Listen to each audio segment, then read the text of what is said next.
Mesdames, Messieurs, chers invités, chers collègues, chères étudiantes et étudiants, en qualité de présidente de l'Institut national des langues et civilisations orientales, donc qui accueille aujourd'hui cette manifestation, je suis très heureuse de dire quelques mots en ouverture de cette manifestation qui est consacrée aux femmes autochtones et qui est organisée à l'occasion du 70e anniversaire de la Déclaration des droits de l'homme, de la femme et de l'enfant. Cette manifestation est organisée par l'association Terres Indigènes avec une collaboration de l'INALCO et le soutien d'une fondation pour la promotion des femmes de Radio France et de Libération.fr. Cette cause des peuples autochtones est reconnue comme prioritaire puisque l'ONU a déclaré l'année 2019 comme année des peuples autochtones et par ailleurs l'UNESCO organisera des manifestations autour des questions des langues autochtones, toute question qui intéresse évidemment au premier chef l'INALCO, qui est un établissement spécialisé dans les langues et les civilisations du monde depuis plus de 2 siècles. Et donc nous nous intéressons à tous les sujets qui concernent les sociétés du monde. Or, ce projet, selon son descriptif, est un véritable voyage à travers la diversité des cultures et des peuples.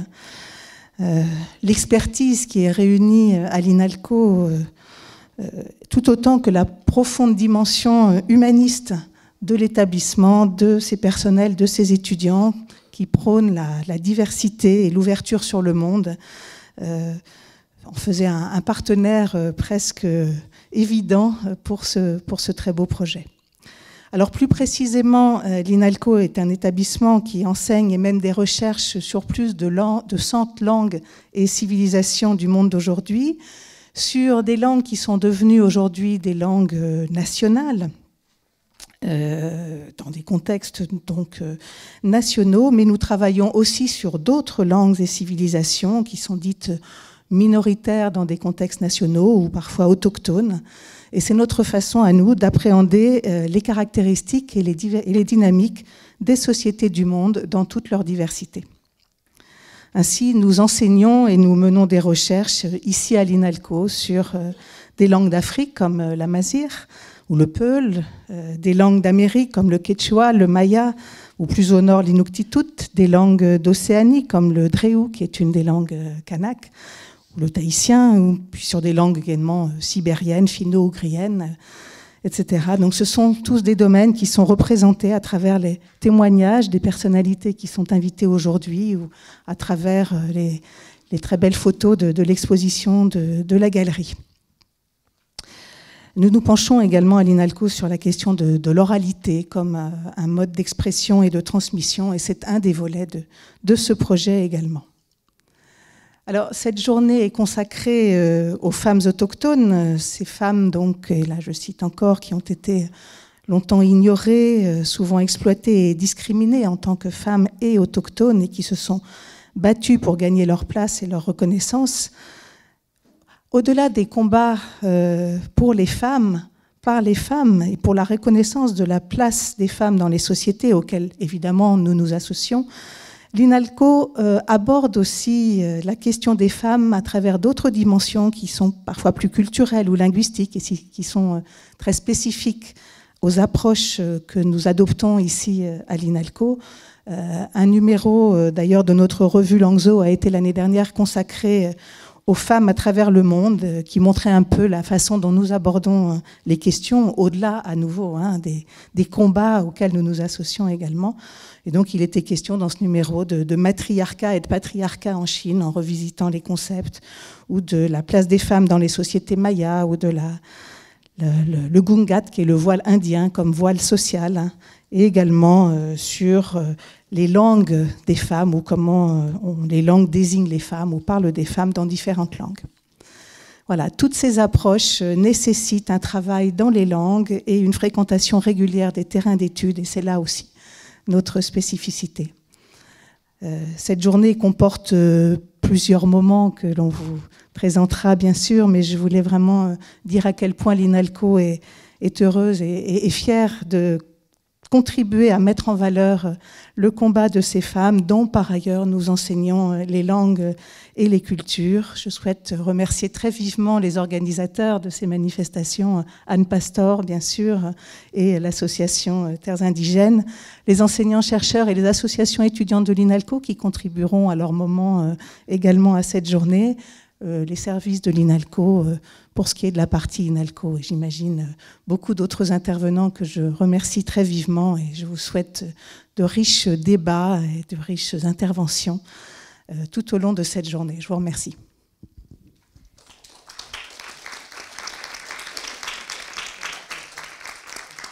Merci beaucoup, Madame la Présidente. Bienvenue à tous. Effectivement, comme vous le disiez, le 10 décembre 1948 était adoptée par l'Organisation des Nations Unies la Déclaration universelle des droits de l'homme.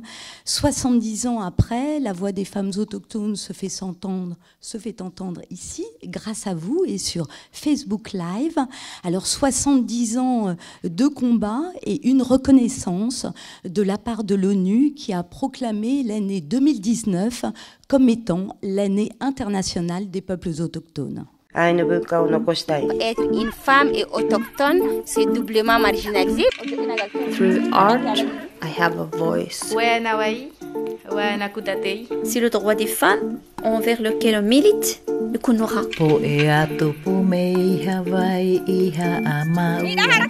Je serai toujours en colère tant que toutes les femmes ne seront pas libres. Amérindiennes du Québec, Kanak de Nouvelle-Calédonie, Amazigh du Maroc. Elles sont plus de 150 millions dans 90 pays à vivre ou à survivre. Trop souvent discriminées, exploitées ou violentées, les femmes autochtones doivent se battre au quotidien pour gagner leur place. Et aujourd'hui, certaines luttent contre ces injustices et leurs actions sont véritablement un modèle de résistance et d'émancipation. Alors on peut dire qu'elles sont un laboratoire d'idées pour demain et peut-être est-il temps aujourd'hui, demain, après-demain, de les écouter, de partager avec elles et de construire un futur ensemble. Cette conférence est une invitation à mieux comprendre le combat de ces femmes.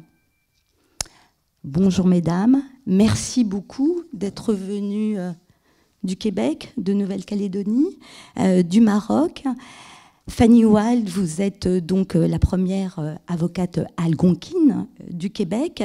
Votre combat, les violences conjugales qui concernent 80% des femmes autochtones, et vous avez été procureure dans les communautés qui appliquent une justice réparatrice. Et aujourd'hui, vous parcourez le pays pour aider les familles à témoigner dans le cadre de la Commission nationale d'enquête sur les femmes disparues et assassinées. Farah Kayar, bonjour. Vous êtes la présidente de l'Union des femmes citoyennes de Nouvelle-Calédonie. Votre combat, le respect de la femme dans ce territoire d'outre-mer qui détient un triste record, celui des violences physiques et sexuelles dont sont victimes les femmes, 8 fois supérieures à la métropole. Et aujourd'hui, vous vous battez pour qu'une loi pays soit adoptée au plus vite et que le statut de la femme kanak moderne du XXIe siècle soit enfin reconnu. Et puis l'art est aussi une arme de résistance et d'émancipation. Fatima Tabamrand, bonjour. Vous êtes une grande raïssa, une chanteuse populaire du Maroc. Depuis les années 80, la fin des années 80, vous défendez votre culture, mais aussi les droits de votre peuple, et en particulier ceux de la femme doublement marginalisée. Et vous avez été la première députée amazigh en 2012 au Parlement marocain à poser une question en langue amazigh. Et enfin, Khadija Arwal, bonjour. Votre combat pour l'émancipation de la femme passe par la poésie. Vous abordez des sujets tabous comme l'amour et la condition de la femme dans un pays musulman. Je rappelle que tous vos portraits sont à retrouver sur le site qui est lancé aujourd'hui, femmesautochtones.com, et que cette conférence est à suivre sur Facebook Live. La voix des femmes autochtones, une émission en public et en direct de l'INALCO. Alors, Fanny Wild, vous êtes donc la première avocate algonquine du Québec. Vous êtes originaire de Picogan, qui est à 1000 km à peu près au nord de Montréal, en territoire algonquin. Vous avez quitté votre communauté à l'âge de 12 ans sur les conseils de votre grand-père, qui finalement vous a donné envie de défendre votre peuple, et en particulier les femmes, car il faut rappeler que dans la société canadienne, elles ne jouissent pas des mêmes droits et elles sont 5 fois plus victimes de violences sexuelles que les autres femmes. Les chiffres sont absolument alarmants. 80% d'entre elles sont victimes de violences conjugales, 50% d'agressions, des actes souvent passés sous silence ou dans l'indifférence générale. Mais depuis 2015, et les révélations sur les femmes disparues et assassinées, la parole se libère enfin, et votre parcours est finalement celui d'une autochtone doublement marginalisée. C'est l'exception, une femme autochtone qui n'a pas vécu de violence, parce qu'on en a presque toutes vécu. J'ai grandi dans un milieu dysfonctionnel, un environnement où il y avait beaucoup d'alcool, de drogue, de violence. Ma mère, elle était victime de violences conjugales par son conjoint. Et ce conjoint-là, dès l'âge de 4 ans, m'a agressée sexuellement jusqu'à l'âge de 12 ans. J'ai grandi avec ce désir-là d'apporter justice, d'enrayer cette violence-là.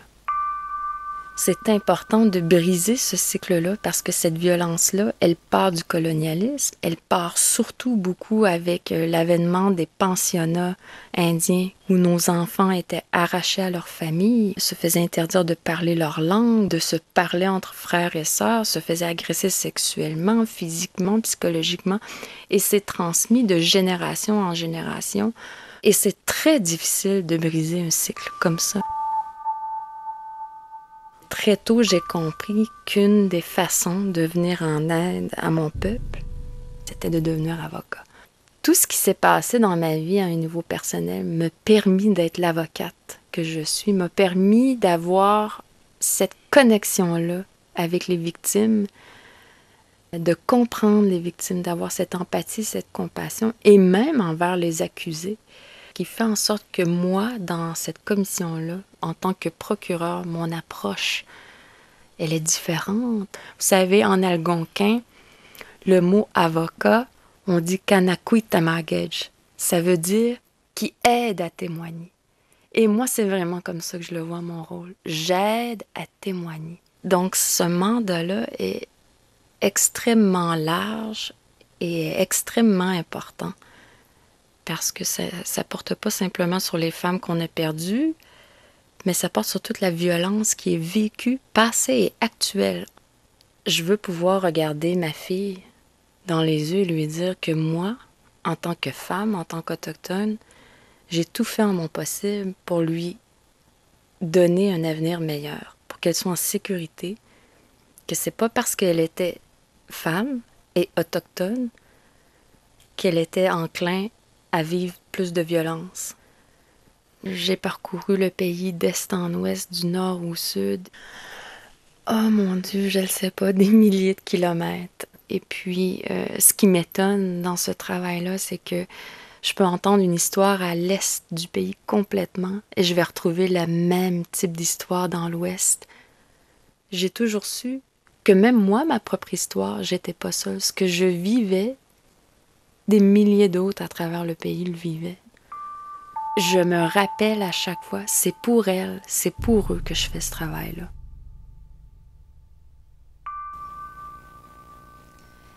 Alors la première question que je souhaiterais vous poser, Fanny Wild, concerne finalement l'origine de ces violences, puisqu'avant la colonisation, la femme avait une place centrale dans les communautés. On parlait même d'une société égalitaire. Alors que s'est-il passé ? Effectivement, quand je questionne ma grand-mère, qui est toujours en vie, mais qui a vécu le mode de vie ancestral, le mode de vie nomade, où on vivait encore en forêt dans nos territoires ancestraux, je lui pose des questions. Je lui demande gentiment, est-ce qu'il y avait de la violence? Est-ce que ça existait, les agressions sexuelles ou de la violence conjugale? Il me répond non. elle me répond qu'elle, en grandissant, il n'y en avait pas. Donc, c'est vraiment suite à l'avènement du colonialisme. Et une des facettes du colonialisme, la façon de coloniser les Autochtones, c'était des maîtres dans les pensionnats autochtones où ils ont subi énormément, mais énormément de violence. Donc, quand ces enfants-là sont sortis de ces pensionnats-là, ils ont répété ce qu'ils ont subi. Et il y avait vraiment une distorsion, un désengagement entre... Quand ils retournaient à la maison, ben là, il y avait cette distance qui était nouvellement créée entre eux et leurs parents. Donc, eux, quand ils sont devenus parents eux-mêmes, ils ne savaient pas comment être un parent, finalement, comment aimer, comment... Et ces violences-là sont répétées de génération en génération. Et aujourd'hui, on arrive à des chiffres, je le disais... Très alarmants, oui. Précédemment, 80% des femmes victimes de violences conjugales, 50% d'agressions, quand elles ne disparaissent pas. Oui, tout à fait. C'est comme j'expliquais, moi, dans ma communauté ou dans mon cercle d'amis ou dans ma famille, c'est très rare que je peux trouver une femme algonquine qui n'a pas subi une certaine forme de violence. C'est l'exception. La majeure partie d'entre nous, on a subi une forme de violence, qu'elle soit physique, sexuelle. Et c'est ça, de plus en plus, on a commencé à observer, on a commencé à remarquer il y a plus de 50 ans, nos femmes, elles disparaissent, elles sont assassinées beaucoup plus que la moyenne. Et ce qui est encore plus triste, c'est que les autorités policières ne prennent même pas la peine de les chercher. Si moi, ma fille disparaissait demain matin, la police va la chercher beaucoup moins que si elle serait non autochtone. Alors, en 30 ans, on parle de 4000 disparitions officielles, oui. Mais en fait, je crois que ça serait beaucoup, beaucoup plus. C'est ce qu'on soupçonne la commission d'enquête nationale sur les femmes autochtones assassinées disparues. Nos chiffres officiels sont de 4000, mais on soupçonne qu'il y en ait beaucoup plus. Parce que, bon, supposons, avant qu'on remarque le taux alarmant, elles devaient déjà disparaître et se faire assassiner beaucoup plus que la moyenne, mais il n'y avait pas nécessairement cette tenue-là de registre ou de statistiques. Alors, elles disparaissent ou elles sont assassinées. Finalement, il y a eu un désintérêt de la part de la police, des services publics à enquêter. Total. C'est quelque chose qu'on est déjà capable de remarquer. Quand une femme autochtone elle est assassinée ou qu'elle disparaît, les autorités policières nationales, locales, municipales sont à peu près pas intéressées par... et même, ça l'incite les gens à beaucoup plus nous tuer parce qu'ils sont au courant que, puisqu'elle est autochtone, les policiers ne la chercheront pas ou enquêteront pas ou vont enquêter de façon complètement biaisée, si on veut. Et on peut le voir, le pattern, tranquillement, à la commission d'enquête. Alors, qui sont les coupables? C'est sûr, il y a des hommes non autochtones, mais il y a aussi des hommes autochtones qui savent très bien que la position très vulnérable de la femme autochtone fait en sorte que c'est pas on ne va pas enquêter sur sa mort, on ne va pas enquêter sur sa disparition. Donc, ça nous expose encore plus à cette violence-là.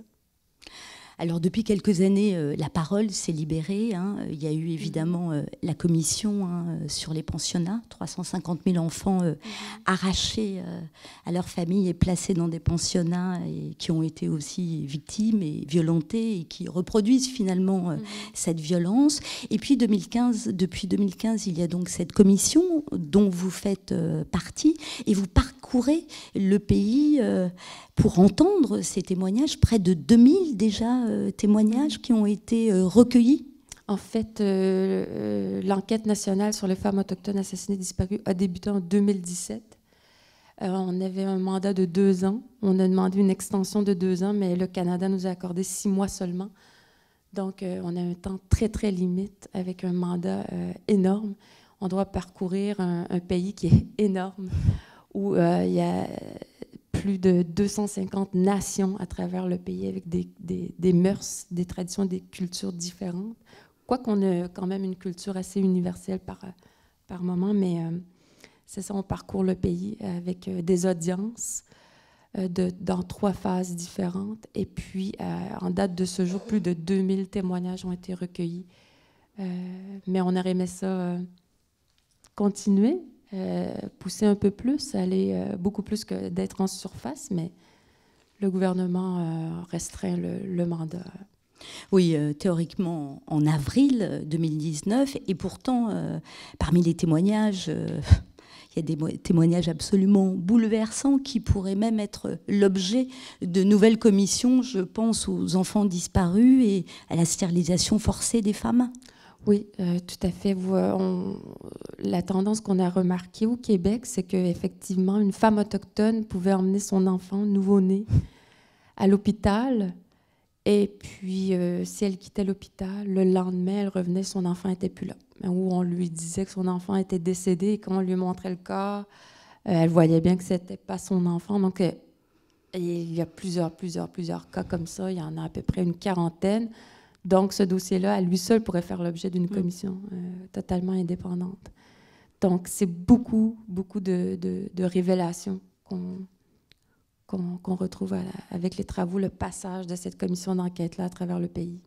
Et puis, vous me disiez la stérilisation forcée des femmes autochtones. On a remarqué aussi, entre autres, dans la province de l'Ontario, que des femmes qui se rendraient dans les hôpitaux pour recevoir des soins X et faisaient l'objet d'opérations et de stérilisation forcée à son insu. Donc ça, c'est une autre espèce de trouvaille que l'on fait avec le passage de la commission d'enquête à travers le pays. Donc ça aussi pourrait faire l'objet d'une commission totalement indépendante.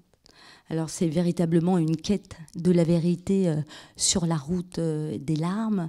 Et face à ce drame, vous proposez des alternatives, des solutions, bien sûr, de reconnaître le statut de la femme amérindienne, mais aussi peut-être de revenir à une justice qui se pratiquait auparavant. C'est sûr que les commissaires vont produire leurs recommandations finales lors du dépôt de leur rapport en juin ou en avril.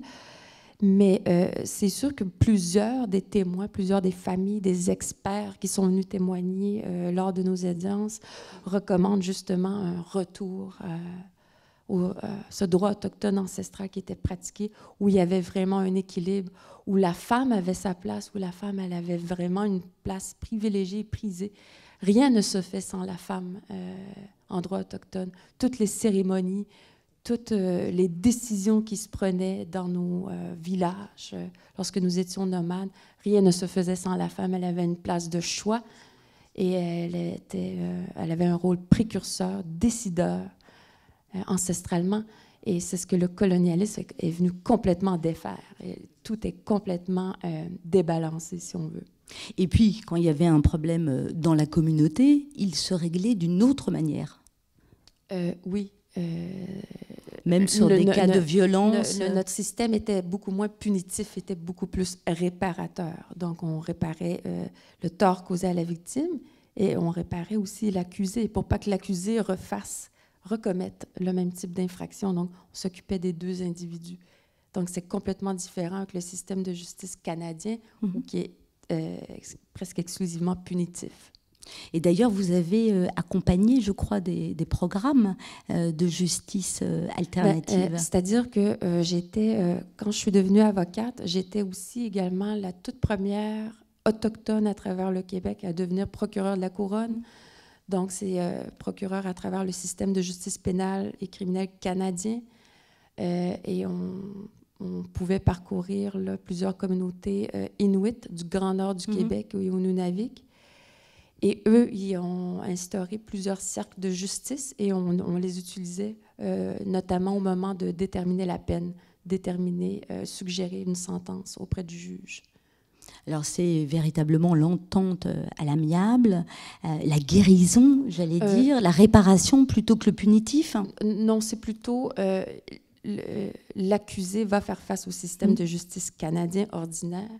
Au moment de sa peine, le procureur et l'avocat de la défense vont faire référence au cercle de justice qui, eux, en consultation avec l'accusé et la victime, vont suggérer une peine à monsieur le juge ou madame le juge. Mais ça peut être quoi, cette peine?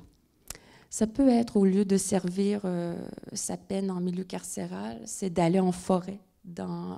Mais encore faut-il qu'il y ait des programmes d'instaurer un retour aux sources, un processus de guérison pour l'accusé.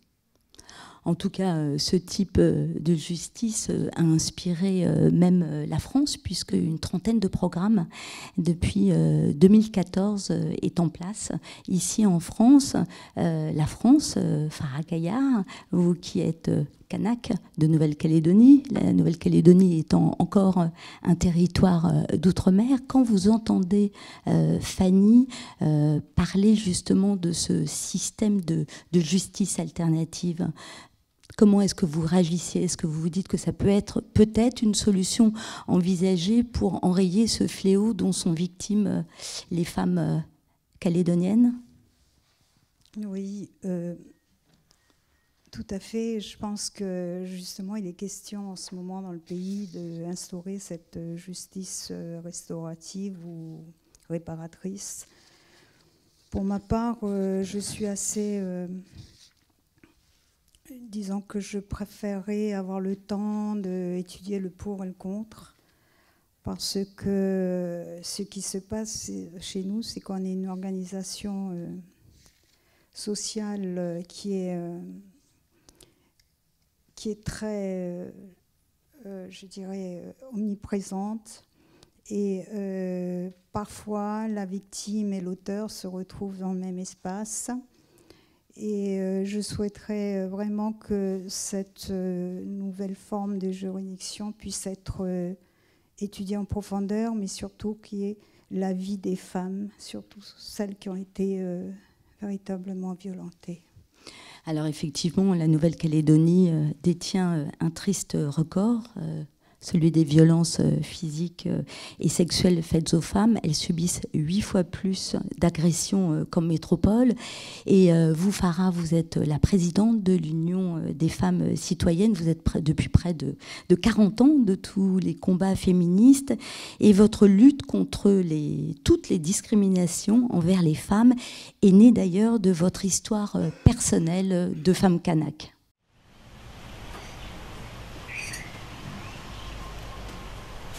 Je suis habitée par cette volonté de faire en sorte que les femmes vivent mieux, parce que si je dois retourner derrière et tout mon parcours, je n'ai vu que des choses, des inégalités envers les femmes, beaucoup de discrimination raciale parfois aussi.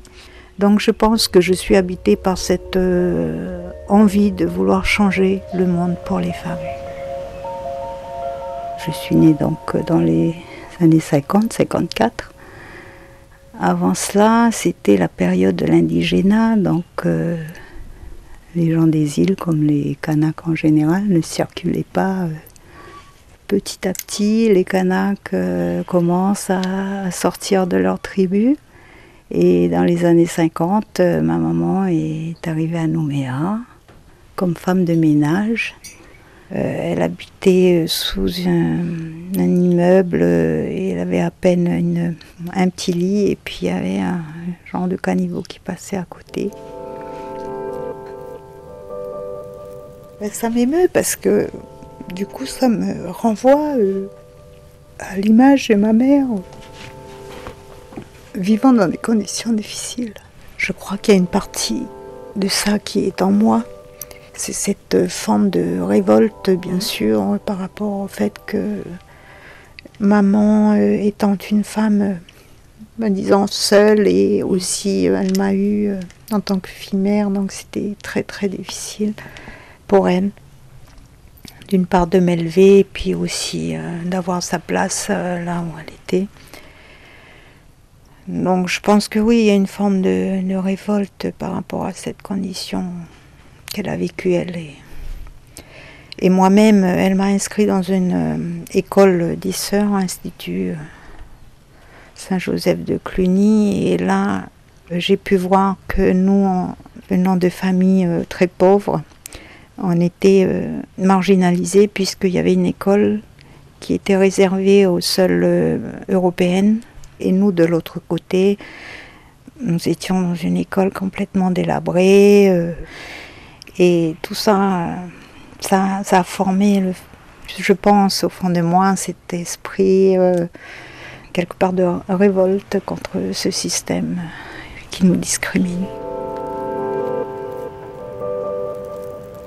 Et à ce moment-là, nous habitions rue Chemin numéro 2 de la Vallée des Collants dans des baraquements. Nous étions près de la chefferie, grand chef Nisline, qui était à ce moment-là étudiant en France. Et c'est à ce moment-là que mon éveil politique s'est nourri de toute cette ambiance de jeunes gens qui revenaient avec des nouvelles idées assez révolutionnaires de mai 68. Et nous étions pleines de sentiments, de dire que c'était possible de vivre autrement que ce qu'on vivait jusqu'à présent. Je dis toujours, c'est à partir de la Vallée des Collants que mon déclic de militantisme s'est révélé, de vouloir changer le monde, quoi. Et pour le meilleur, pour les femmes surtout, puisque moi j'avais un exemple qui était sans arrêt, qui ne m'a pas abandonnée, donc ma maman. En étant là à la Vallée des Collants hier, je me suis dit c'est là, c'est à partir de là qu'il faut toujours se projeter.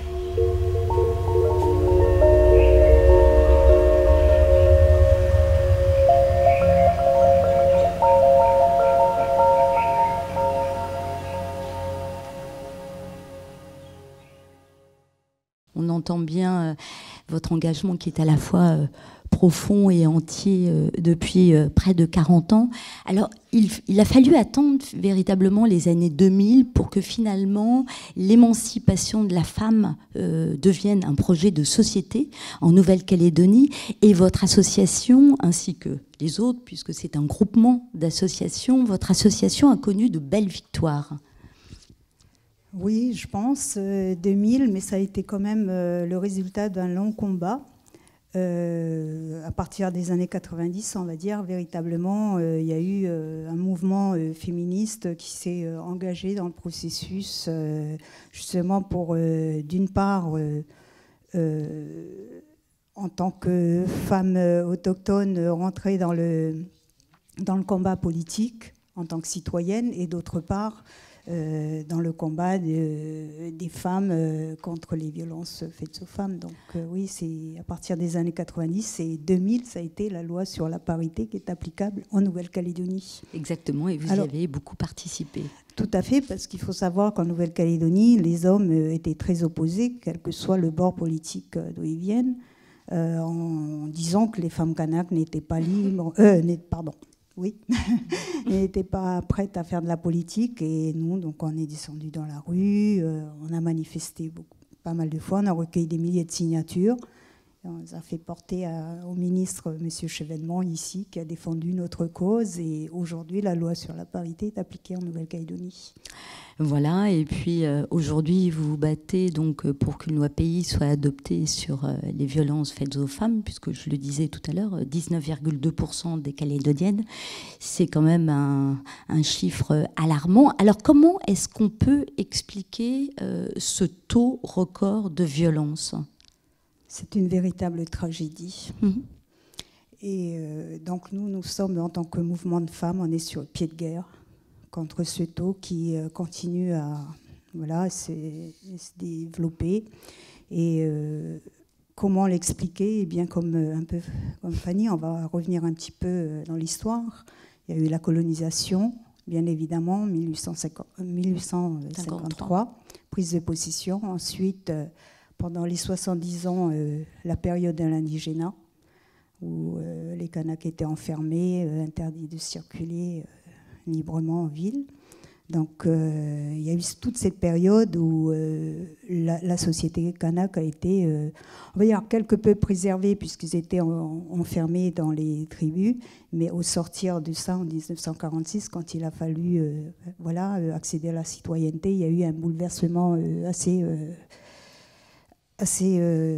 grave, dans le sens qu'ils appréhendaient un monde qui n'était pas le leur, qui était déjà installés, on va dire, et eux, ils sont comme des spectateurs d'un monde en mouvement qui commençait sans les Kanaks.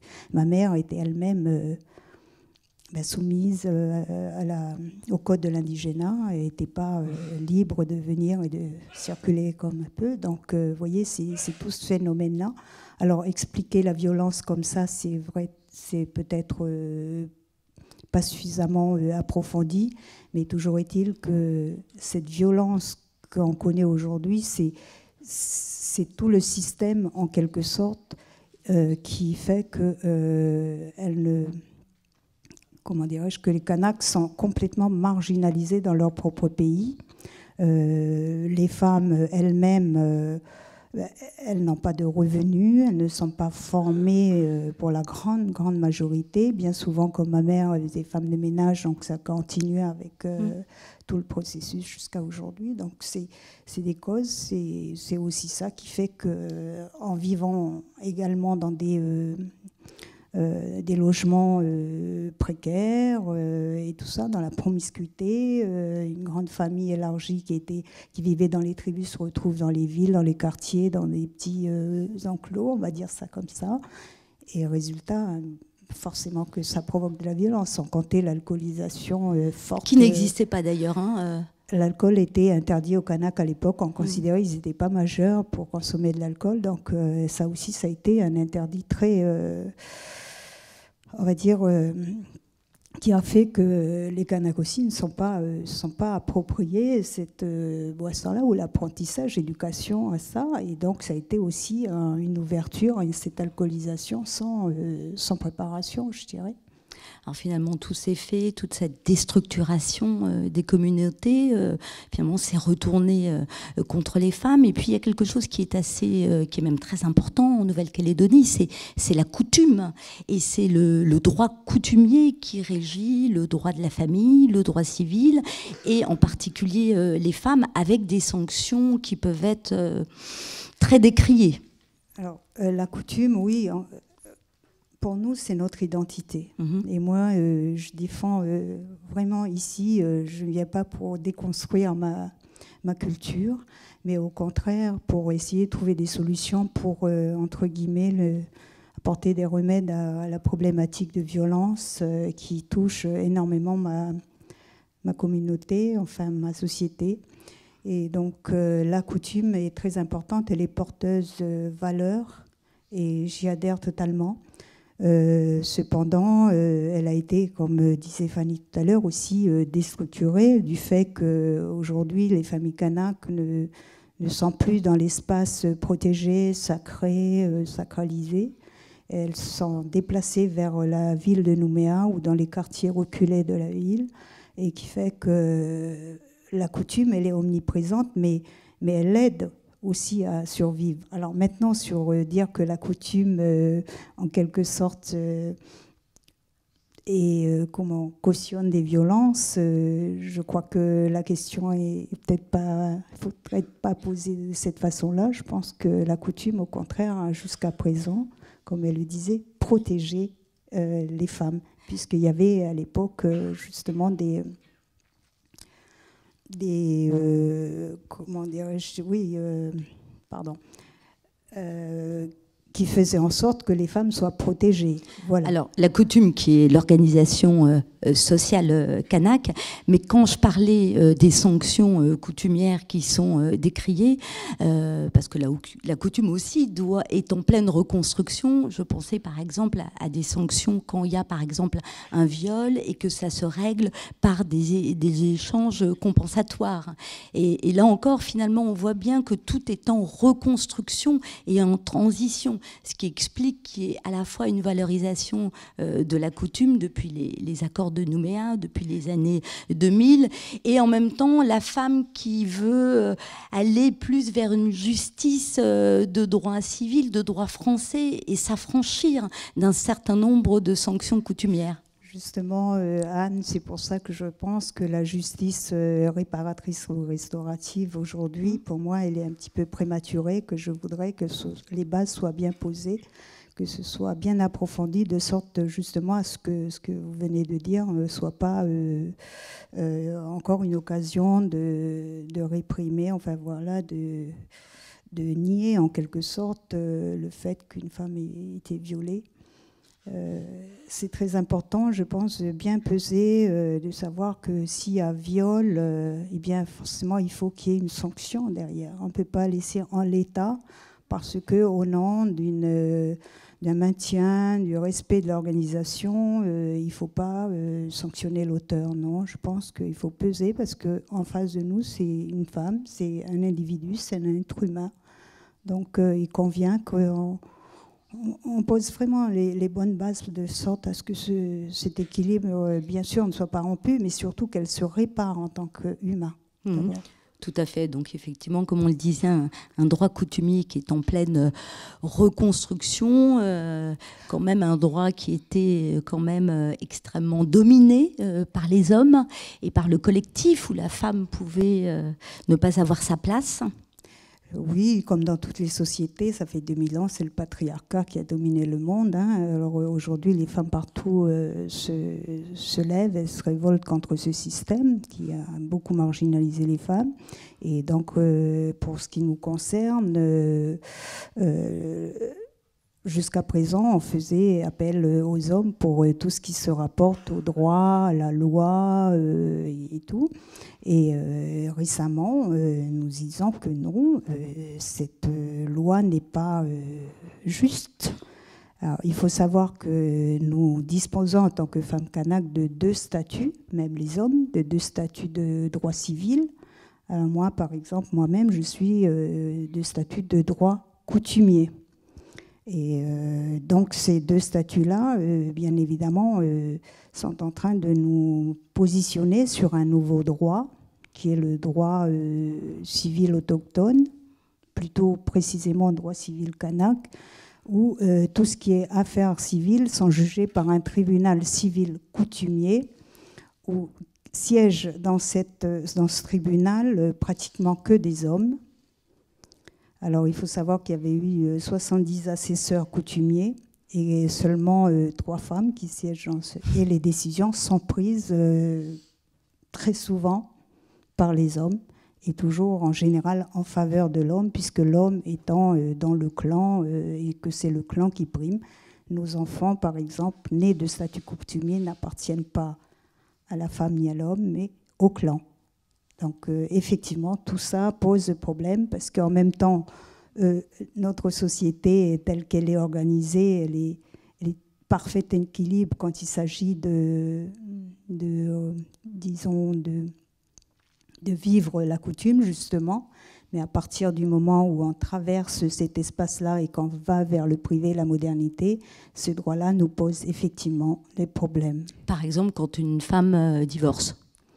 Alors, par exemple, quand une femme divorce, et bien évidemment, là, il faut qu'elle entame vraiment un long parcours de combattant pour demander le divorce. Et puis, il faut passer par tout un chemin pour arriver vers un tribunal civil coutumier composé d'hommes. Et puis elle va perdre sa maison. Alors, oui, c'est... Dernièrement, en mai 2018, il y a eu un vote à l'Assemblée, au Congrès de la Nouvelle-Calédonie, permettant, donc, par rapport à ça, une réforme de notre droit, en permettant désormais aux femmes et aux concubines d'en faire une demande. Donc la possibilité de demander à ouvrir un dossier de succession. Parce que sinon, elle perdait tout, en fait. Elle perdait son mari, ses enfants, sa terre, sa maison, et elle devait quitter le clan. Voilà, c'est ça. Donc maintenant, il y a une possibilité pour elle, justement, de demander à avoir accès à ces biens. Alors, ce qui explique aussi que des femmes kanak rejoignent, j'allais dire, le droit civil et sortent un peu de ce droit coutumier. Et par rapport à toute cette situation globale et des violences, aujourd'hui, vous êtes très inquiète et vous vous battez pour qu'une loi pays puisse être adoptée au plus vite et qui pourrait prendre en considération tous ces aspects. Tout à fait, on se bat pour que les lois du pays puissent prendre en compte tout ça. C'est-à-dire que, par exemple, au niveau de la justice, nous souhaitons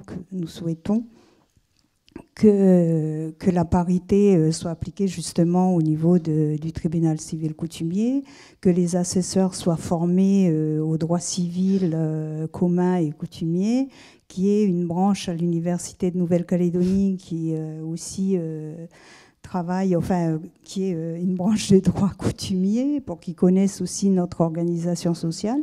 Parce qu'il faut savoir que quand une femme passe devant un tribunal civil coutumier, malheureusement, c'est un avocat ou une avocate de droit commun qui se présente devant une juridiction coutumière et qui, en fait, ne connaissent pas du tout l'organisation sociale kanak.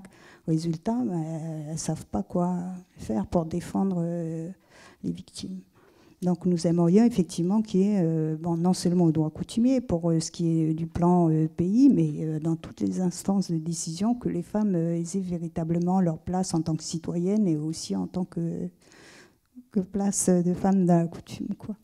Voilà, finalement, la question de l'émancipation de la femme en Nouvelle-Calédonie, elle passe aussi par une question de droit et d'application du droit. Alors, je me tourne vers vous deux, qui êtes deux femmes amazirs du Maroc.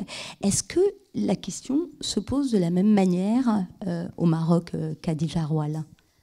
L'émancipation de la femme passe-t-elle par...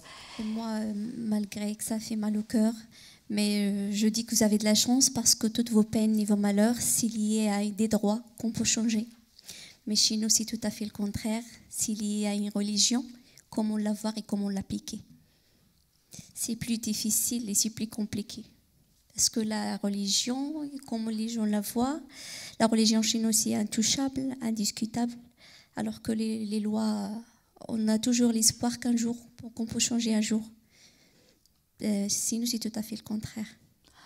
En tout cas, Fatima Tabamrant, vous qui êtes aussi une femme amazigh du Maroc, c'est finalement à travers les arts traditionnels que vous participez à l'émancipation de la femme amazigh et à revaloriser cette femme.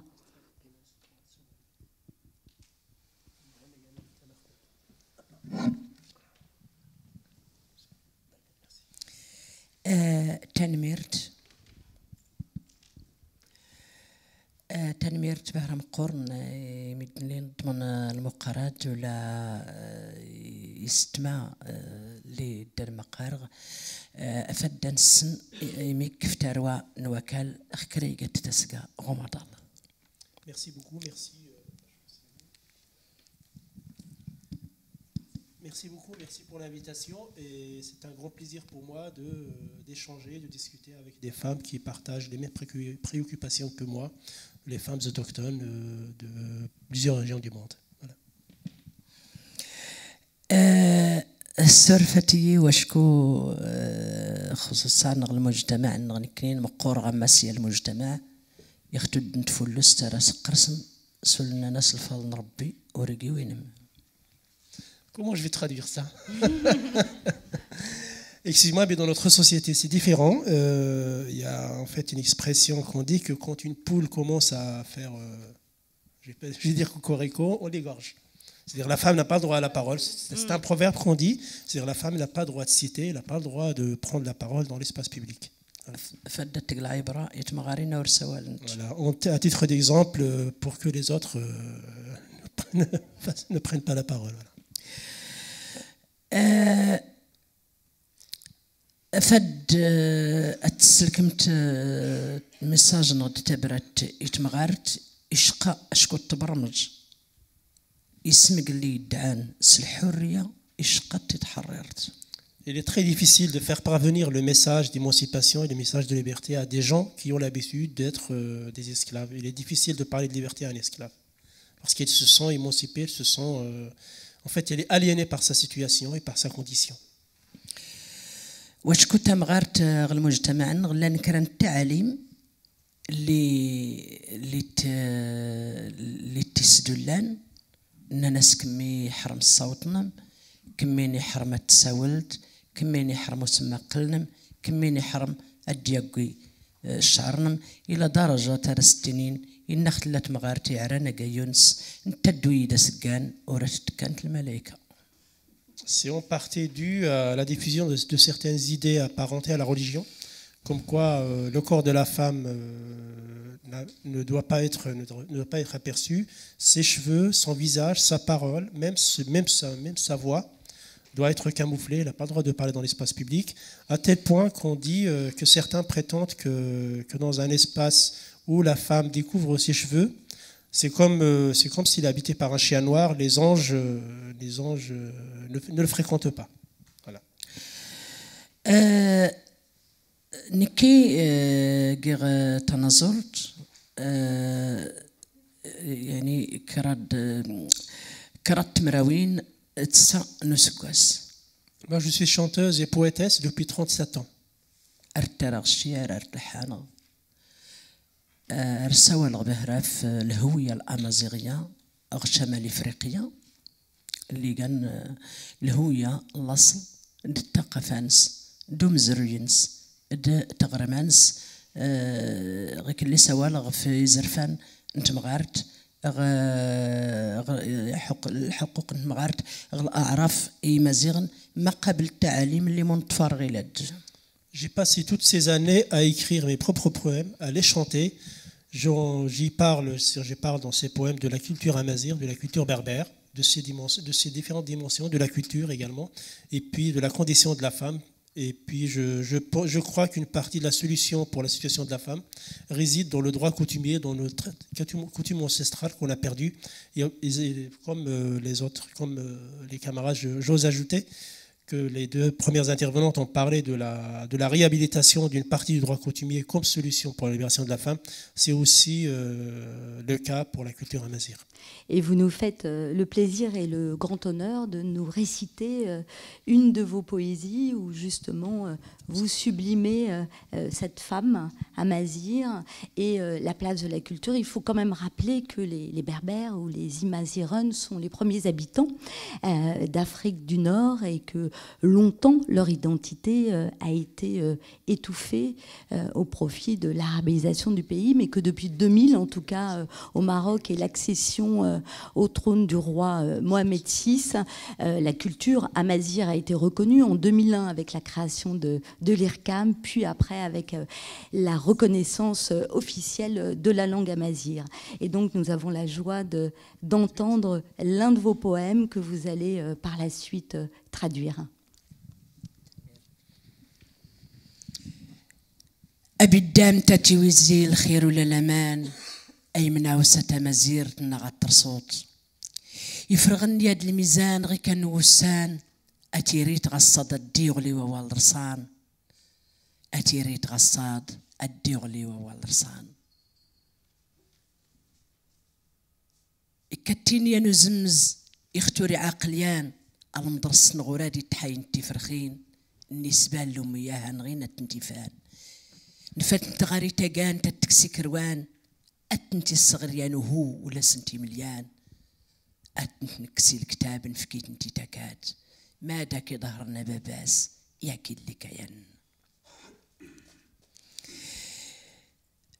السنغرة تنتضي سكرنا سامرواس يغوري عد الاتهال في نصا كوراي يغوري ميار بناد مخدم مارا التمرين السنغ نتي سيقل سكرني صاصي فرح السنالك من القاضي فرونا سمرواس يقاسنتني تلعيب يكل ياسن تسان لاح العيل مدي بيد ديسيغي غرافوس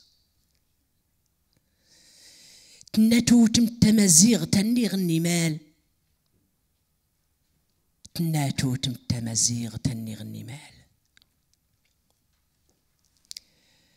تناتو تمتمازيغ تنيغ النمال هم زرويا غيدان ريغسي سريغ الداغ الحيوت مازالت اللي تيني كان التوب يضلان الريد أغسل مكانون أقوينا تزرتي ميزار ما سوفنتي نون أو اللي يغين الميزان يا كرصانو كان سوقن تتمين الفابور ولا الطيارات تيلي غرياضات الزلن تلنط الريات كويات تمثل تمازير تنسل سيفان الديني قوين ربي الوطني كويان.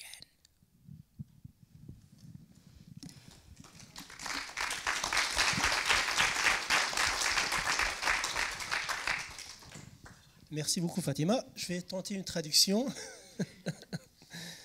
Alors, l'entraide de tous, j'implore toutes les bonnes volontés. L'injustice n'a que trop duré. Il est temps que l'on parle d'une seule voix. Il fut un temps dont peu se rappellent. Nos filles étaient bannies de l'école. De là vient votre taux d'analphabétisme. Tout était voué à la garde du troupeau, hors des bancs de l'école, loin du savoir. Arrachés à l'instruction, jetés au feu. Au père, je dis, ne sont-ils pas vos propres filles? Donnez aux noces et changez en dot, comblés de présents aux fiançailles, forcés de rester, tabassés sans cesse, répudiés ensuite pour si peu. La voilà humiliée et sa vie perdue. Ignorant ses droits, il ne peut se défendre. Femme de mon pays, je plains votre sort. Ce ne sont pas les coutumes de nos ancêtres. L'ignorance se ravage partout où il s'installe. Jusqu'à la piété et l'amour de vos mères, la femme amazigh se tourne désormais vers l'avenir. Le salut est aussi de notre droit coutumier, de notre culture. Le droit des femmes y était autrefois reconnu. Jetant de côté tous ces draps noirs, il parle de la burqa. Regardons aussi autour de nous. Les femmes partout s'émancipent, ils brillent dans tous les domaines. Il cite plusieurs domaines, le sport, des femmes pilotes de bateaux, des femmes, etc. Ils font hisser très haut les couleurs de leur pays. La religion est à Dieu, la patrie est à tous. Voilà, c'est un véritable manifeste des droits des femmes. Merci beaucoup, Fatima Tabarmante. La voix des femmes autochtones. Une émission en public et en direct de l'INALCO. Alors, des femmes qui ont dû lutter pour s'imposer, comme vous d'ailleurs, Fatima Tabarmante, puisque votre jeunesse dans les montagnes de l'Anti-Atlas a été marquée par des brimades, par le fait que vous ne puissiez aller à l'école et par un mariage forcé. Néanmoins, on l'a entendu, aujourd'hui, vous êtes une des femmes qui participe au combat de cette femme amazigh et vous êtes une icône de l'art amazigh engagé. تتقيت الجائزة اللي ربح 94 تفكيا اللقب اللي كان من 94 يغار غلاد نغد سلسل المستقبل وهو صاحبة الرباب الفضي. يا نور كبير كان مزيغي فاطمة البروج على غادي تكفاني. التفضلية القيمة مقورن وشكو يلقى الرمز اللي انطلاقها الحقيقية أغنية ملتزمة دار فاطمة بعمران. إتيف كي الرباب الفضي في يت الأغنية اللي سواء في مزيغن شمال إفريقيا تولت تكتم زواروج ورتاس نكم يدن غل مجتمعا غيسلاني مزيغن شمال إفريقيا نغدي سيقا وكال شمال إفريقيا أكال نتمزغا ورزدار غتحدد غالاش واشكو إيقا كراو اللي كانوا قارنا التحديد مش تحسو يسا الأجيال المقبلة قال الأم نورا ومازيغ كلش نتيلي نتوري نغار نتاج مار نتيلي ثار نرقوي دار نكساير نزطيا انت ربما غي كان يقايك من توالت تام زواروت واشكو القصيدة ياكو زوارن وريخت فيمي يعني الحرمان الحنان الأم سميتو ارتيني سكرخ كي كانوا مارق فيمي لي يورون يشكدو زمزات كتاش غيمي يضنين تمازيغت الفلسة والغولنتات نصف الدواء والدرنا داركا واللي يقرانا كسيس نطرحام الحنا رديك نمونا غير ارسم قول تمازيغ تزود يات الام اللي مجلان تاروانس تغماقي الام بزاف قغيان تاروانس ميغيك اللي سنة هو ارسم قول تمازيغ تقايات الام اللي مجلان تاروانس قغيان قيسن العلاقة نجي سكرن غي كان ديت غاوسايضنين وهو تمغار تغدري مزيغ تقا كراي مقور تقا كراي تي قداس تقا كراي طاف القيمة الوقت اللي تفتى الثقافة هي المجتمع فتون العوايد نس تفتو التقاليد نس يفتو لي من نس الحياة ارتقى الحياة وريت توازن تاخد تربية واشكو اللي غير المجتمع وريسا ولا بلا تمازيغ اللي غير المجتمع طافق استمغار القيمة طافق استمغار القيمة الوقت اللي اسمه قول تمغار التاريخ داري مزيغن اللي غانت تمغارين تي مزيغين اللي غتقا تاقليت تاي اللي خطمز يعني هي العدد وكال تحكم في اللاس هرت الزيقز غير داي اللي غتقا عورات قناقيسات ونعقلان وادين يعني ارنس مقول غي مالين ورنس مقول غي خفينو غما سنت مزيغن هاتي يعني ريغد الصغر تيمغارين أرنتو كان سقر تيمغارين القصائد الشعرية لأنه رسكر مثلا يتقصد التشبت الأصالة رسكمت لي ميساج مثلا زخ نقيف رسكمت لي ميساج الشعر قديم رسكمت لي ميساج غليباس غير غليباس مثلا قرت لي نتقات مغارت هاتي تمغارتي خكات لسا تيملسيت نصلاصل يكمل نتبيد دغل قدامك هاتي لابد اجي صغرتي تبرت مقورن داريا وجدود القرن خت مغارينا ري تسلا واشكو ساول خفت مغارت يعني تمغارت الثقافه الامازيغيه الحفاظ نص الدور نت مغارت التمازيغ الحفاظ على الثقافات اللغات التقاليد تم الحرف انت فينا غصدر غاد ني تحافظ في اللاست مغارتي جلي المجتمعات سميتو ولكن تم غارتو رجيا سجلي يحضر بالدارس غ الحنا يحضر غ الشام يحضر خت زربيت يحضر كي كان نتغاوسي واش كل فني قتبرت المجتمع نس وريقي زودي اختي سكار وكاله غريغيكا ربما يستي سكار وكاله غريغيكا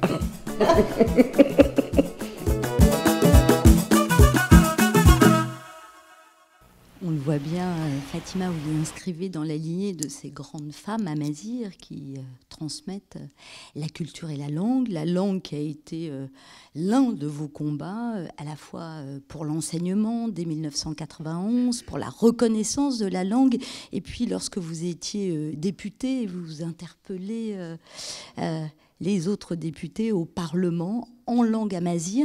Mais aujourd'hui, c'est finalement dans l'art que vous vous sentez la plus libre pour défendre votre cause et le droit des femmes.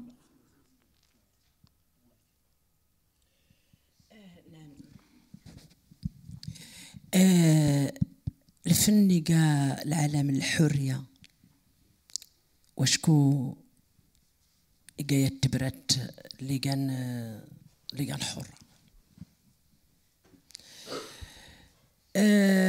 ندبري دي قوتن بدي غد الحركة الأمازيغية غ 91 ندبري دي قوتن أفدت لكم تمازيغت الدستور تمازيغتنا أفد أنصدر أن لك منفكس قصي استمازيغت. L'art est mon espace de liberté privilégié, c'est un espace de liberté. J'ai parcouru un grand chemin dans le mouvement amazigh, le mouvement de défense de la culture et de la langue amazigh. Depuis 91, voici 28 ans qu'on est sur 27 ans, qu'on est sur ce chemin. On a parcouru des étapes et il en reste d'autres à parcourir. Voilà, mais aujourd'hui, vous êtes revenu à l'art, vous avez quitté la politique, ça a été une petite parenthèse, et vous interpellez l'État, vous avez des textes où vous parlez du chômage, où vous parlez de la corruption au Maroc, et évidemment où vous parlez de la place de la femme. Et vos concerts, quelque part, ne sont-ils pas des meetings artistiques politiques ? لا لانني كشمغي السياسه ورقيقي تغير والو ورداري تغير التكرار ورقيقي تغير السياسه كرا المبدا اللي داري لان كي غتام غناست ارتدفاغ في الثقافة ود اللغة ود الهوية يعني الترسيم الأمازيغية غا 2011 نتانا يجعل فقط تكشم السياسة. La pratique de la politique ou le fait que je sois élu au Parlement n'a changé rien à mes convictions. Si je me suis engagé en politique, c'était notamment parce que l'Amazigh a été reconnu dans la constitution marocaine en 2011. C'est la seule raison qui m'a motivé à m'engager politiquement et à me présenter aux élections. Et aujourd'hui, c'est bien dans vos concerts que vous faites de la politique, en tout cas que vous défendez le droit des femmes. الحقيقة الفن ملتزم يقى سياسة لأنه السياسة يختقى العمل تقى يعني توري أفدت تخدم التمازير نك ما معنى تخدم التمازير نك كيكتي لي تايري وامور نك نطلعوا بالوطن نك إلا قتلين سوال في الوطن ترن سوال في الوطن قيس كيقان تغاوسيوين قيس التاريخ قيس الثقافة قيس الحضارة قيس الهوية قيس أكال قيس أفغان غيك اللي تيقى الشعار Bien sûr que la poésie ou l'art engagé, c'est de la politique, mais ce n'est pas de la politique politicienne.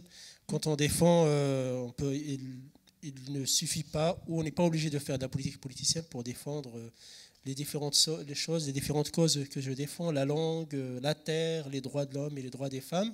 D'ailleurs, notre symbole, c'est le symbole avec les 3 doigts levés, la terre, la langue et l'homme. Et puis quand vous parlez du droit des femmes, je pense à certains textes qui sont extrêmement engagés et que vous chantez d'ailleurs devant un public qui est très féminin. Et là, vous touchez directement les femmes.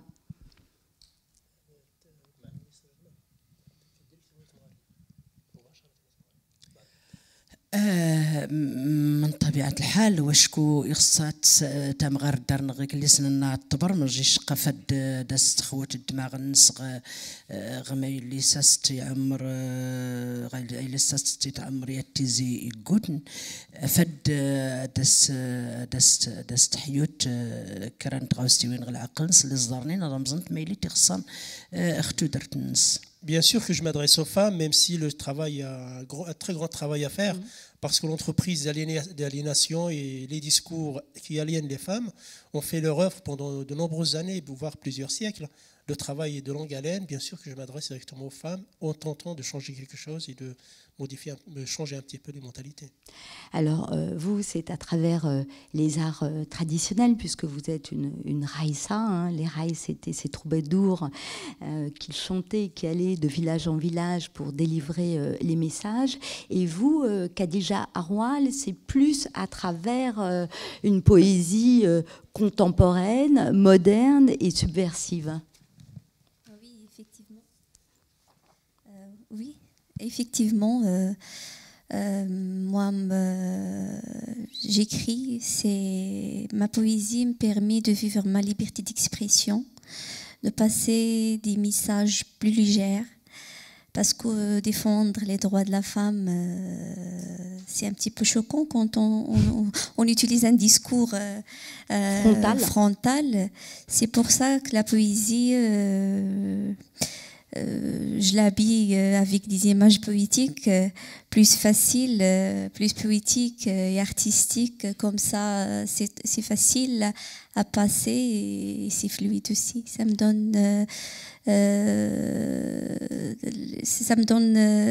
me facilite la façon de passer mes messages. Alors, vous êtes originaire de Mirflet, un petit village non loin d'Agadir. Alors, votre engagement, comme je disais, est né finalement d'un arrachement à l'école, alors que vous étiez collégienne. Vous aviez écrit un poème sur un tableau et il a été arraché. Et depuis, finalement, vous avez pris la décision de n'écrire qu'en tifinagh, c'est-à-dire en alphabet amazigh, et de défendre votre identité, et en particulier les droits des femmes.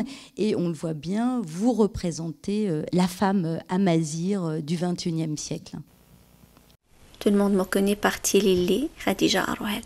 Tilili, c'est la femme libre.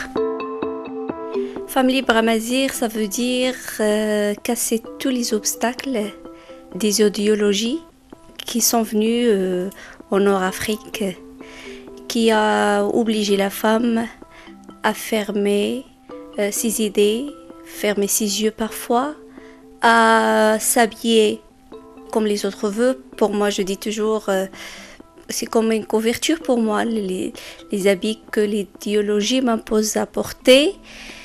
Mon corps, c'est à moi. Et c'est pas à toi de me dire où je vais y aller. Je suis tout simplement une femme. Moi, je veux bien casser la feu là, pour dire que la femme n'était jamais un tabou. La schizophrénie, ça existe beaucoup chez nous là. Parce que la femme ne doit pas être belle, mais en même temps, on la cherche. La femme avec laquelle on peut faire n'importe quoi, c'est jamais une femme libre, c'est comme un esclave. Mais la femme qui peut prendre la parole, ça leur fait peur un petit peu. Et parce que ça leur dit que, ah ben, attention, on n'a pas qu'un corps, on a un cerveau, on a des idées, on a beaucoup de choses à faire. C'est ça qu'ils n'acceptent pas. C'est l'arabisation, c'est l'idéologie. Pour l'homme qui soit libre, il faut que les femmes se cachent. La société lui permet de faire tout ce qu'il veut, alors que la femme, non. Et c'est ça qui fait mal au cœur. Quand on voit les femmes, ma maman, mes tantes, toutes les femmes que j'ai vécues dans mon enfance, et c'est grâce à elles que maintenant nous sommes fortes.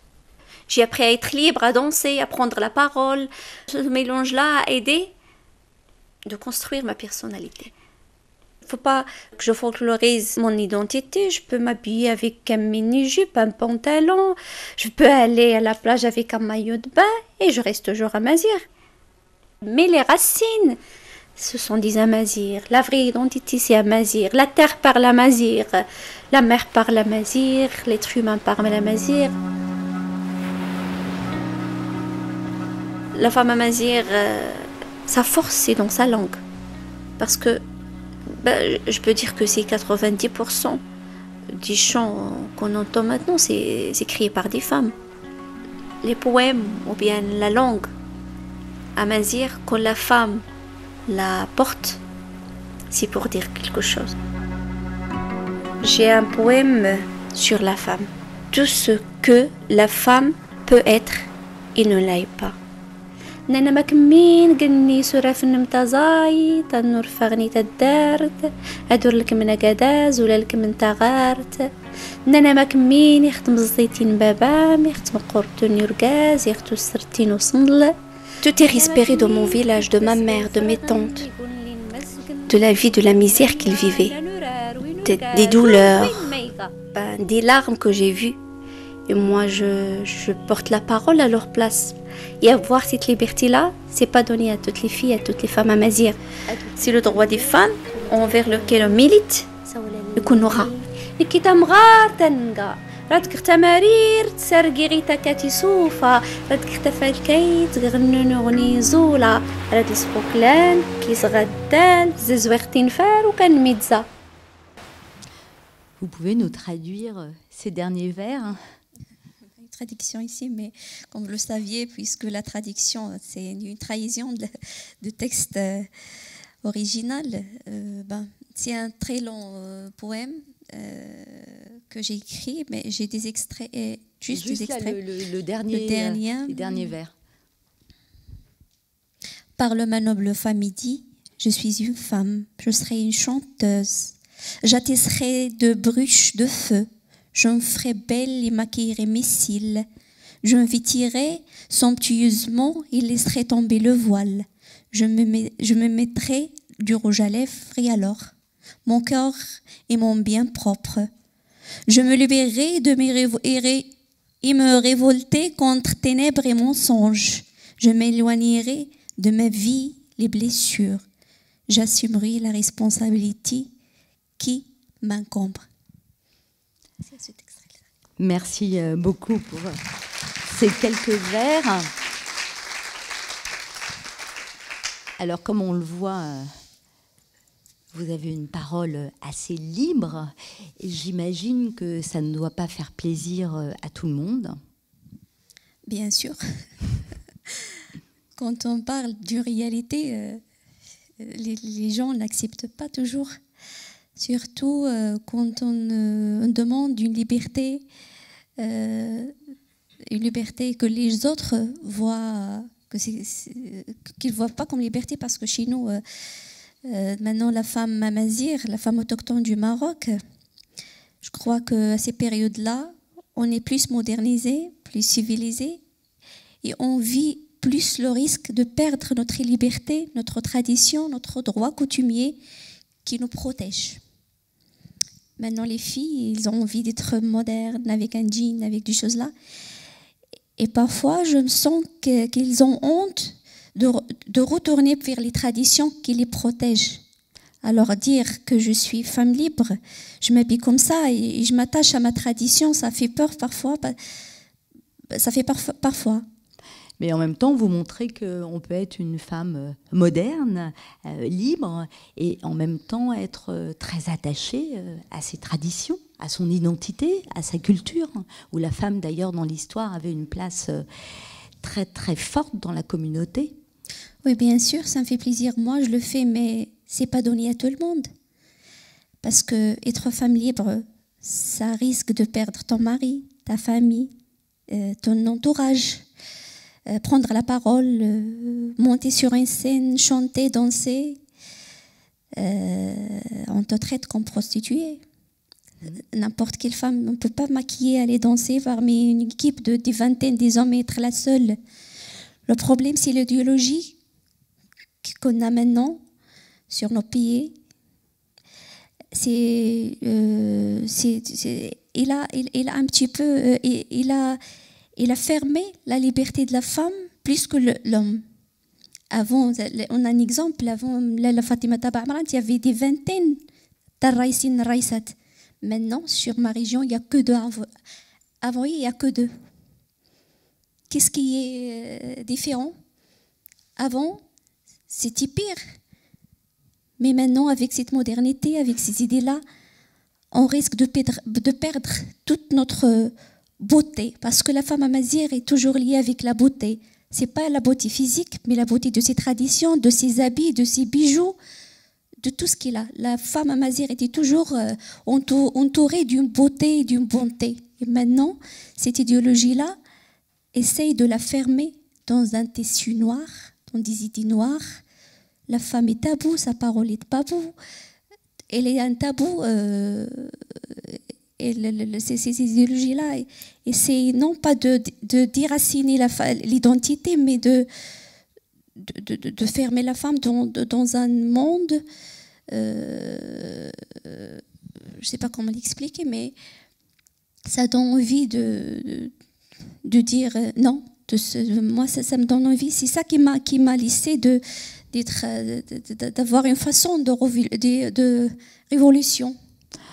Finalement, de reconnaître le statut de cette femme amazigh dans la transmission de la culture et de la langue, mais aussi de tout ce qu'elle peut apporter aujourd'hui dans la société avec ses valeurs.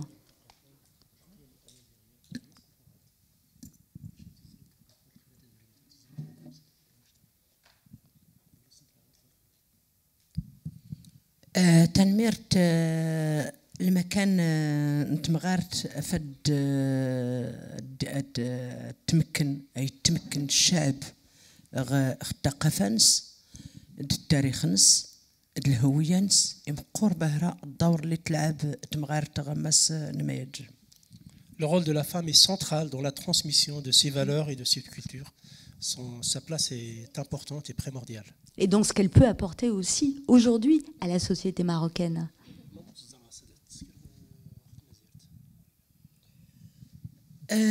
التمغارت تصدر بدا تسكر كي كان واش كنت تصدر كغيا نزمز اللي غيشقا غننا غيلاد الحرف انت فينا غادي زرين غداري مزيغن المغرب يعني يكتينا اللي غيغابك يغاب بمعنى الكلمه مش يغمد السول غما يلي تسكرت مغارت يغمد غلوشام يغمد غلحنة يغامد تزربيت يغامد الالعاب اللي غتلعب انت غوكال. La femme est capable la place de la femme est toujours importante, même aujourd'hui. Il était même capable de le faire dans les temps difficiles. Alors pourquoi il le ferait pas aujourd'hui? C'est-à-dire il a réussi à conserver par exemple l'alphabet berbère, l'alphabet tifinagh sur plusieurs millénaires. Il l'a conservé dans son tatouage, dans le tissage et puis dans les jeux d'enfants et dans les jeux de société. Donc la femme a toujours son rôle à jouer aujourd'hui. Voilà. Centrale. Et vous, c'est bien à travers l'art, la poésie que vous exprimez et que vous résistez et que vous participez à l'émancipation de ces femmes. Quand vous entendez Khadija Arwal et Fatima Tabamrand parler justement à la fois de la place de la femme dans leur société, mais aussi de la manière dont elles participent à leur émancipation à travers l'art, qu'est-ce que vous vous dites?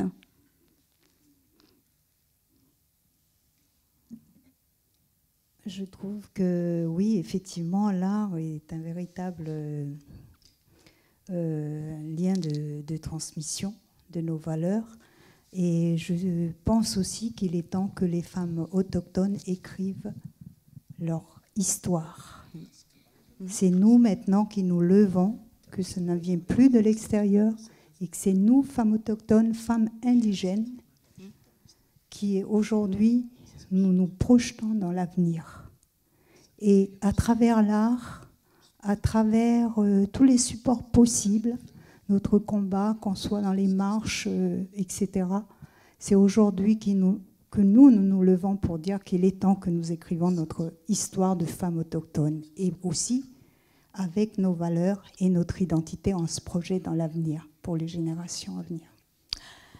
Et d'ailleurs, au Québec, ça a commencé puisqu'il y a toute une génération d'artistes, de femmes écrivaines qui écrivent votre histoire. Oui, en fait, en écoutant Fatima,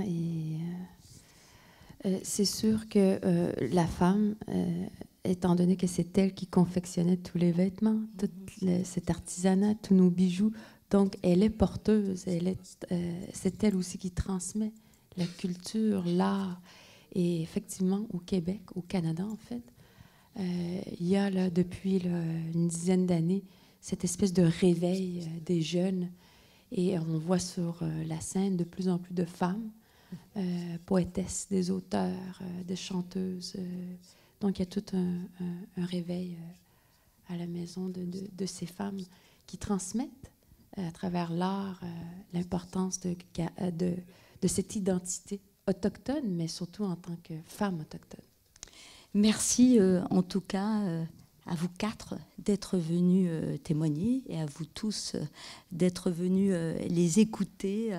Vous nous montrez en tout cas le chemin vers une société plus égalitaire et plus respectueuse en tout cas du droit des femmes. Alors la journée va se poursuivre par un temps de partage et d'échange et puis par une série d'ateliers cet après-midi à 14h30 en compagnie de Fatima Tabamrand et Khadija Arwal sur la place de la femme amazigh dans la société marocaine. À 15h30, Farah Kayar au sujet de, là encore, des violences faites aux femmes et surtout d'essayer de proposer des solutions en Nouvelle-Calédonie. Et puis à 16h30, Fanny Wild, à la fois sur les violences, mais aussi sur les derniers résultats de la Commission nationale d'enquête sur les femmes disparues et assassinées. En tout cas, merci beaucoup. C'était la première conférence de la Voix des femmes autochtones.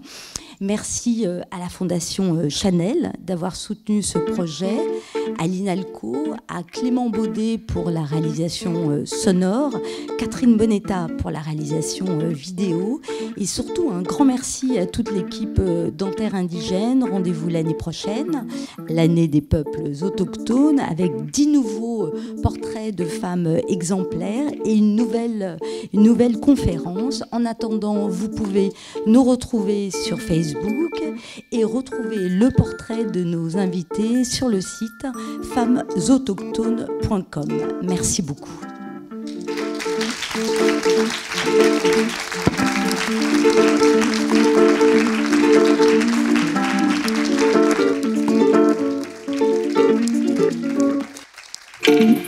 La voix des femmes autochtones. Une émission en public et en direct de l'INALCO.